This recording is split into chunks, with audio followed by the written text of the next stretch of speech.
சரி சந்தோஷம் இருக்கட்டும், நீங்கள் புத்திசாலி தான், அறிக்கையும் புத்திசாலி தான். ஆனால் நீங்கள் யோசித்து பார்க்கணும்.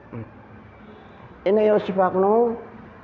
இது எருசலேமோட கட்டுப்பாட்டில் இருக்குது, பரத்தின் கட்டுப்பாட்டில் இருக்குது அப்படின்னு நம்ம பார்க்கணும். ஸோ நான் இதை ஒரு சாட்சி சொல்கிறதுக்கு எனக்கு ஒன்றும் இதில் ஐடியாவே இல்லைப்பா. I never have an idea of this. I don't have an idea of this because it is of the heaven. It is of the heavenly Jerusalem. அது எருசலேம் தனக்குள்ளே கட்டுப்பாடு வச்சுட்டு இருக்கிறது, தந்தை மகனாக இருக்கிறது, அது ஒற்றுமையில் இருக்கிறது. ஸோ அப்போ பரத்துலேருந்து ஏதாவது ஒன்று வரணும்னா அது ஆண்டவரால் தான் முடியுங்கிறத நம்ம தெரிஞ்சுக்கணும். அது ஆண்டவரின் திருசுத்தம் அப்படின்னு நம்ம தெரிஞ்சுக்கணும். சந்தோஷம், வல்லமை, வாழ்வு, சந்தோஷம். நான் சாட்சி சொல்கிறேன், ஆனால் பயன்படுத்துறது நீங்கள். I always happen to have